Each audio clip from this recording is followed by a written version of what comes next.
أهلا وسهلا مرحبا بكم يا جماعة الخير مساء الخير عليكم أزول فلاون والسلام عليكم. Je sais pas si vous allez vous porter bien parce que je commence toujours cette émission. Est-ce que vous vous portez bien? Parce que je ne sais pas si vous allez vous porter, si vous allez vous porter toujours bien ou là si vous allez vous sentir toujours bien à la fin de cette émission. بديت نضحك والله يا جماعة بديت نضحك نقول لكم بالضبط parce que j'ai longtemps réfléchi avant de faire cette émission et j'ai confirmé, j'ai voulu confirmer l'information. قال بالك يا ودي واحد غلط، بالك الانسان هذا ما عرفش، بالك il a mal interprété، بالك on l'a induit en erreur. Je vous assure que ce que je vais vous raconter maintenant est vrai à 100% et je défie les autorités algériennes de me démentir. Mais avant cela, je l'avais prévenu, je l'avais prévu, je vous avais prévenu et j'avais prévu qu'un jour ou l'autre, vous allez découvrir la face totalement psychiatrique de ce personnage. Alors, rappelez-vous le direct que nous avions fait le 16 septembre 2023, intitulé Révélation, Ali Aoun, le dangereux dirigeant que Tebboune veut imposer comme Premier ministre. Au côté comme Ali Aoun, âgé de plus de 77 ans, c'est un personnage qui n'est pas stable. Dans sa tête, il a un grain. Il a, comme on dit en France, il a un coup dans le casque. Il a un coup dans le casque, a des événements graves les années 90, il a échappé à 2 tentatives d'assassinat, Mbadika il a imaginé que c'était l'ex-DRS qui voulait le tuer, il a inventé l'histoire d'un complot français algérien, que les services secrets français algériens voulaient l'éliminer parce qu'il ne voulait pas donner, quand il était PDG de Saïdal, jusqu'à 2007-2008, il ne voulait pas donner le marché à une Française qui serait la fille d'un ancien patron des services secrets français. Il n'est pas stable. Wallah, avec tout le respect que j'ai pour Ali Aoun, il n'est pas stable psychologiquement. Il doit aller voir un psychologue. Ce n'est pas un homme stable. Il est ministre. Autant qu'on peut quand il était la preuve, autant quand il était Hakim la PCH, quand il était à la tête de la direction générale de la pharmacie centrale des hôpitaux de mars à septembre 2022, qui est un organisme important et stratégique parce que c'est l'organisme qui alimente tous les centaines d'hôpitaux, de polycliniques, de dispensaires publics en médicaments, en dispositifs médicaux et en outils pour les médecins, pour leurs interventions et pour soigner les patientes et les patients. À l'époque, au moment où il y avait une grande pénurie de médicaments, il y avait une grande pénurie de dispositifs médicaux, de grande pénurie de machines ou d'équipements médicaux, le matin, il arrivait, il se postait, il attendait les employés devant le portail, devant la porte de la PCH, il contrôlait les employés, leur tenue vestimentaire. Il leur avait interdit de venir en basket ou là en jean. ما يحبش لي تجين هذا علي عاون مريض قلت لكم بلي انسان مريض يعني لو بيي souffre de pénurie. On n'a pas de médicaments. Les malades chroniques à l'époque ne trouvaient pas de médicaments. Ils souffraient. Des gens crevaient. Il n'y avait pas d'anesthésie. Il n'y avait pas de matériel médical. On manquait d'aiguilles. On manquait de seringues. On manquait de... Dans les hôpitaux algériens de 2020-2022, à cause de la politique anti-importation et à cause des restrictions au niveau des importations depuis l'étranger et à cause des effets désastreux de la pandémie de la Covid-19 sur le système sanitaire algérien, on a commencé à manquer de tout. De lits, des médicaments, d'infirmiers, de médecins, on manquait de tout. Parce que la pandémie, elle a vraiment beaucoup fait de mal au système médical. On a hospitalisé des milliers de personnes dans des conditions difficiles, les médecins ont été épuisés, beaucoup de médecins sont morts, beaucoup de médecins sont tombés malades, beaucoup d'infirmiers sont tombés malades, et on a consommé beaucoup de médicaments, et beaucoup parce que le Covid a touché des malades chroniques, quand ils ont été guéris de leur du coronavirus Covid-19, et leur maladie chronique, les symptômes de leur maladie précédente se sont aggravés et il fallait accélérer ou approfondir leur prise en charge. Donc malgré tous les défis qu'il devait soulever en tant que patron de la PCH, il avait le temps de surveiller la tenue vestimentaire. Il est ministre de l'Industrie. Il est ministre de l'Industrie depuis le 18 mars 2023. Ministre de l'Industrie de la production pharmaceutique. Avant qu'un ministre de l'Industrie pharmaceutique, le 9 septembre 2022 jusqu'au 18 mars 2023, عاودوا دخلوا l'industrie pharmaceutique مع l'industrie tout court, داروا تشكشوكه. Déjà c'est n'importe quoi. On n'a jamais vu un pays consacrer un ministère à la production pharmaceutique. C'est quoi la production pharmaceutique? C'est de l'industrie. Une partie, elle relève du ministère de la Santé, et une partie relève du ministère de l'Industrie.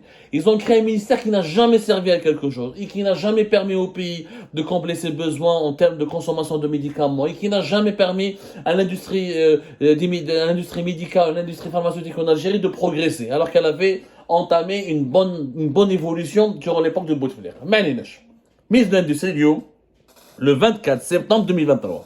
C'est un dimanche en Algérie, c'est un début de semaine. Ce n'est pas un week-end. Il y a un investisseur local, un entrepreneur algérien. Le ministère de l'Industrie. Il se présente, il dit le gardien, l'agent de sécurité, il dit tu ne peux pas rentrer. L'agent dit l'agent de sécurité dit je suis le ministère de l'Industrie. J'ai rendez-vous, je dois déposer un dossier, je dois régler mes problèmes, je suis un entrepreneur. Subhanallah. يا رب الله يسمح لنا البلاد هذه بلادنا والله واش يقولوا لاجون سيكوريتي قال له اسمح لي tu peux pas rentrer parce que tu portes un jean كيف قال له كيفاش porte un jean والبروبليم وين راه il y a une instruction Ali Aoun a pondu une instruction il est interdit d'entrer au ministère de l'Industrie quand on porte un jean ou un pantalon en toile ou un pantalon classique costume pantalon classique mais tu peux pas entrer au ministère de l'Industrie si tu portes un jean il a pensé que c'était une blague.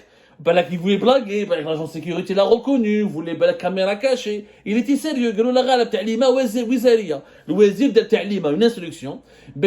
Quiconque, que ce soit employé ou la visiteur. Il n'y a pas que les employés. Maintenant, il est quand on peut laisser un personnage anormal. Wallah, il doit voir un psychologue, un ministre.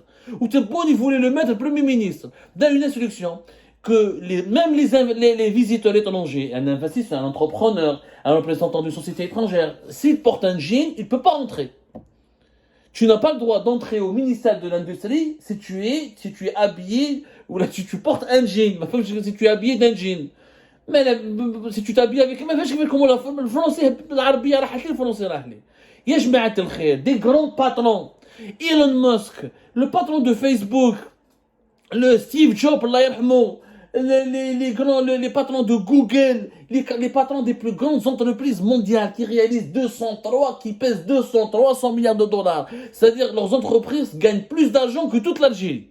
Ils s'habillent en jean, ils font des conférences en jean, ils viennent au bureau en jean, c'est pas forcément en costume. Pourquoi porter du classique? C'est pas un mariage. C'est quoi cette exigence? Mais c'est pas un restaurant. C'est un ministère de l'Industrie. On parle d'entreprise, on parle de créer des richesses, on parle d'investissement. On vient pas demander la main de la fille du ministre ou de la secrétaire du ministre. Pourquoi exiger un visiteur étranger ou un investisseur ou un entrepreneur de porter un costume? Ou un pantalon en toile. Le pantalon en toile, il est plus classe que le jean. C'est quoi le sens? Pas de short, pas de pantalon, pas de béya, pas d'habit, malabelge déplacé. Je peux comprendre. Mais un jean, c'est un jean, quoi. C'est un jean, quoi. Je sais pas quoi vous dire. Il n'y a pas de mal à porter un jean. Il est où le mal à porter un jean? Mais regardez le nombre des patrons en jean. Allez voir les jma'a. Roujou, comment s'habille Elon Musk, comment s'habille ta Facebook, Mark Zuckerberg, les patrons de Google, de Yahoo, toutes les grandes marques mondiales, de Coca-Cola, ils ne portent pas nécessairement, même Amazon, le patron d'Amazon, l'un des hommes les plus riches du monde, ils sont pas tous habillés à chaque fois en costume. Il faut arrêter de c'est quoi la relation entre le costume, entre le classe? D'ailleurs, c'est quoi la relation entre la tenue et le projet, l'idée, l'activité économique? Si quelqu'un a un jean avec des chaussures classiques ou des baskets normales, une tenue correcte. Donc, il habitait Alger et ses environs. Imaginez les gens qui viennent de Tindouf, de Tamanrasset, de Tbessa, ils ne sont pas au courant de l'instruction. Il doit aller acheter un costume. Il doit revenir dans un magasin acheter un costume pour pouvoir entrer au ministère de l'Industrie. Ou là, un pantalon en toile. En quoi le pantalon en toile est plus classe, ou là il est plus élégant, ou la plus respectueux, ou la plus morale, ou la malabalige, plus éthique qu'un jean? C'est du n'importe quoi. On est comme هذا حبوا يحطوه يا جماعة هذا حبوا يحطوه بريمي مينيستر يعني غدوه ان شاء الله يجيك اماراتي ولا سعودي ولا قطري بلا توني تاعو بالعبايه تخازن ما يدخلش مينيستر داندستري ما تقدرش تدخل باسكو il faut لازم له توني كلاسيك لازم له un costume ou un pantalon en toile. C'est ça ce qu'on va dire. C'est ça ce qu'on va dire. On va, même les investisseurs étrangers, on va les chasser. On va les chasser parce qu'ils sont en tenue incorrecte ou là, qui n'est pas conforme aux standards ou là, aux exigences du ministère de l'Industrie. Ça n'a pas de sens. Redois, il dit qu'un entrepreneur jeune, local, un patron de start-up, ou un patron américain, ou a des grands dirigeants dans le monde qui portent le jean en tenue correcte, cool, décontractée, normal. Ils assistent à des grands, le président du Canada, allez voir le président du Canada, Trudeau, regardez comment il s'habille régulièrement, il est en normal, en jean, en tenue décontractée, normal. Mais femme, voilà, c'est quoi le problème? Wallah, ma femme, ya jma'a, wallah, ya jma'a, je ne sais pas, normal. Des fois, il faut sortir de ces conventions. Il faut sortir de ce conformisme totalement idiot, totalement contre-productif, et il n'a aucun sens. Et qui n'a aucun sens. Oui, il y a certaines tenues qui sont incorrectes, qu'il faut bannir de certaines administrations, je suis d'accord. Je suis complètement d'accord, mais pas un jean. Ou, le pays est sous-développé. Mais on n'a aucune production locale. On est dépendant de nos importations. On vit des pénuries. On manque de voitures, on manque de machines, on manque de produits alimentaires, on manque de médicaments, on manque de tout. Et on n'a aucun confort de vie. Et on doit travailler beaucoup pour essayer de rattraper notre sous-développement.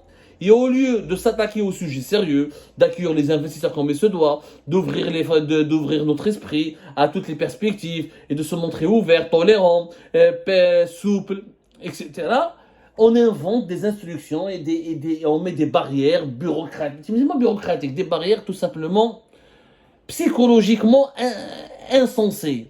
Insensé. Faire ça au ministère de l'Industrie, chasser un entrepreneur, un investisseur, et lui demander de rebrousser chemin parce qu'il porte un jean, c'est tout simplement inédit. Inédit et insensé. هذا اللي عاون قلت لكم والله يا جماعه il n'est pas stable. تيجيك من واحد يقول لهم il croit qu'il a dit en 2016 il a prétendu qu'il faisait l'objet d'un complot fomenté par les services secrets les Français et Algériens pour le tuer. مريض هذا 77 سنه il a un coup dans le casque. À un moment donné, il faut. Wallah, بلادنا رانا رايحة في الهلاك. والله يا جماعة, avant في وقت بوتفليقة, on n'avait pas ce genre de problème. Il y avait des problèmes des fois pour accéder au tribunal, يقول لك ما تجيش نتمونطاكول بالشرط, je peux comprendre. Mais des fois, certaines jupes, certaines femmes qui portaient des jupes, on leur disait non, etc. Mais pas quand même un jean, une tenue correcte, bien habillé, etc. Tu laisses pas entrer un entrepreneur ou un investisseur. Et tu l'empêches de travailler ou là de liquider, de vaquer à ses coups, d'effectuer ses rendez-vous au ministère de l'Industrie, c'est tout simplement du jamais vu. Du jamais vu. Monsieur Ali Aoun, il est en train d'innover avec d'un certain délire. Ce monsieur délire. C'est un vieux de 78 ans qui est en train de délire. Je suis désolé. Et il est en train d'entraîner le pays dans un autre délire surréaliste. Et nous n'avons pas besoin de ce genre de problème. Les problèmes concrets et sérieux nous suffisent. On va pas inventer des problèmes anormaux et parapsychologiques. Parce que franchement, là c'est toute la stabilité et l'avenir de l'Algérie qui sera compromis.